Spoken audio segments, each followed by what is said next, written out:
Hello there, everyone, and welcome back to Techniques of the Week and this most recent installment that I am calling Life Hack Thursday. And the focus of this session is going to be on cleaning your room. Quick lesson outline about cleaning your room. So, again, if your room is spotless, you can probably just skip this video. But we'll do check ins, a lesson of what I have sort of programmed as an A to I procedure for getting your room all clean. It's patent pending. It hasn't been copywritten or trademarked yet, but that is pending. And then a quiz, and finally how to contact me. So check-ins from me. Today was all about Holden, today and yesterday. So that's little baby Holden. He is now 2 months.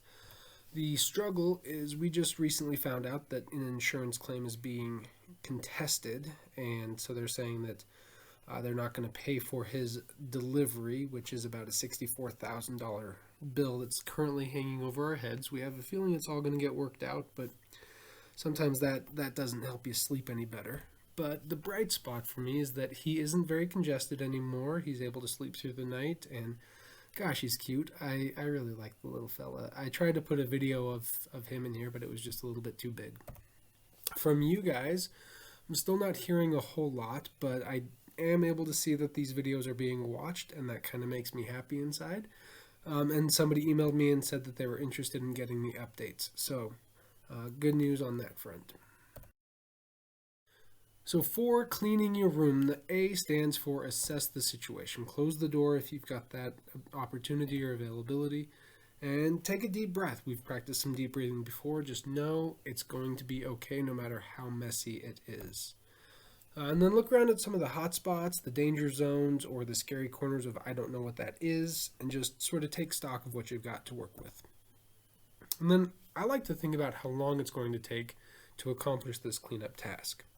And then something I like to do, because I'm kind of nerdy like this, I like to guess, okay, how long is it going to take me to do this? I'm going to set a timer, and I'm going to see if I can beat that. The B stands for make the bed. And when I say make the bed, I mean the whole bed. So start by taking everything off. That's pillows, sheets, covers. And if it's cathartic or if it makes you feel better, go ahead and throw those things on the floor like you mean it. As long as it's not like a DS or something that's breakable. And then I want you to make the bed as perfectly as you can from the bottom up. Now, different people have different preferences. Some people like their bed really, really tight. Some people like the covers really loose. Whatever works for you, as long as it's perfect to you. And if you're going to do one thing out of this entire screencast, if you're going to do one thing right, make it this thing. The clean and made bed is really going to serve as your landing surface or your landing zone for all of your further missions while we go through cleaning out your room. So if you're going to do one thing right, make it making your bed. And then you're going to move on to the clothes. So now that you've got a nice clean bed, you're going to make 2 piles on that bed, 1 pile for dirty clothes and 1 pile for clean or re-wearable clothes. Now, I am a boy in a man's body. I used to be a boy in a boy's body. I know that there is a threshold for what can you really wear again. I'm not going to make a hard line on this for you. My best advice is if you're having second thoughts or asking yourself, is this clean? Better to be safe than sorry and just go ahead and put that in the dirty clothes. And that's all I'm going to say about that. So then you're going to take all of the clothes from pile 2, those are the clean clothes, and just put them back where they're supposed to be. So whether that's hanging up or in a dresser or in a closet, just put those right back where they need to go. And try not to get sidetracked with any other projects while you're doing this. You're going to want to try to stay as focused as a ninja warrior cleaner because you're trying to beat the clock that you set from 2 steps ago. And then if you do have a hamper or laundry basket or wherever you usually throw dirty clothes, empty those dirty clothes back out onto the bed into pile number 1. And I know that sounds crazy. It seems counterintuitive, but bear with me for just a little while on that one. The DEF stands for drinks, eats, and food-related items. So look around for any liquids or beverages, and this is totally gross, but if you need to, get one big jar that can serve as a disgusting slop jar to pour everything into one so that then you can just pour one thing down the nearest drain or toilet, or contact your local hazardous materials team to deal with.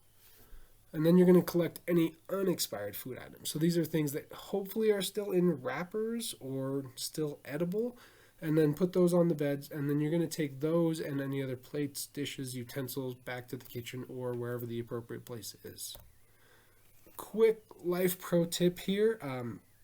If you've got a lot of food or drink stuff, consider going to the kitchen and grabbing like a cookie sheet or a large tray, just so that you can make one trip instead of multiple trips, or one safe trip instead of one trip where you're sort of juggling things and losing crusts or crumbs all throughout the house.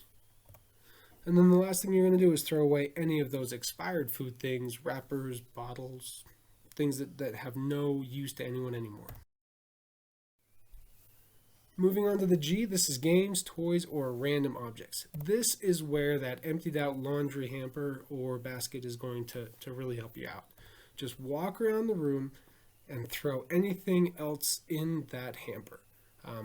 Anything that's lying around on the floor, on a desk, on a dresser, anything that's not in the right place, just toss it right back in there. After you're done with this, you should be able to see your entire floor or carpet. You should be able to look under your bed and in your closet, and you should be able to see most of the surface of your desk or dresser. If you can't, go back and try to really load some more of those things up into that empty hamper. And then once you're done, you're going to dump the hamper back out onto the bed next to the dirty clothes, and then put the dirty clothes back in the laundry basket. And then one by one, starting either at the foot of the bed, the top of the bed, or biggest to lowest, whatever item or order works for you, put those items back in their most appropriate home. I had a roommate when I was a junior in college that he wasn't OCD, but kind of. And for him, every object of his had a home or had its place. And he didn't get panic attacks, but he would get a little upset if the objects were moved or if they weren't in the right place. So as you're going through, look at every item and say, okay, if you had a perfect home, where would that home be? And then let it go right back home where it wants to be. Unfortunately, there might be some items that just don't have a great home, or that you just don't know what to do with. I like to call these the island of misfit toys objects. As much as you can, try to reduce this number, but I know that there are still going to be those numbers out there. If you can, collect those and put them out of view. So this is where we're just kind of hiding the mess. We try to get rid of as much as we could, but if there is still some left over, try to organize it into a small box or a bin, put them under your bed or in the closet. And this isn't trying to forget that they exist. This is really just more of I've almost got my room completely clean. I just have these few items that I need to get out of sight. And on the I, the final inspection, just check out all that you've done. By this point, you will have made your bed, cleaned all your clothes up, taken out all of the food, drink, and trash, gotten everything to its happy home, and then sort of just hid that island of misfit toys and stuff. So you've done a ton. How long did it take you, and did you beat your expectation?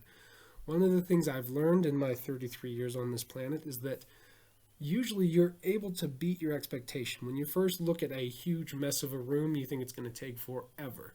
But really, when you just get down to it and stay focused like a ninja cleaning warrior, you're able to get through it in a pretty reasonable amount of time. So check out how you guys did.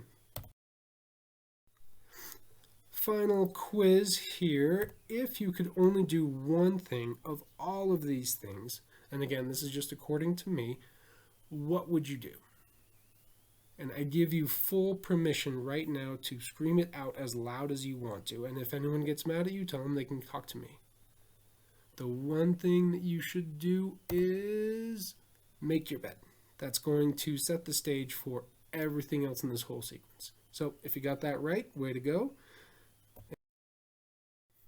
That is it for today. So if you need to get in touch with me, here's how. I encourage you to use any of these methods, especially if you do have a carrier, pigeon, or owl. I'm waiting really patiently to hear from some of you Hogwarts fans out there. So take care until next time.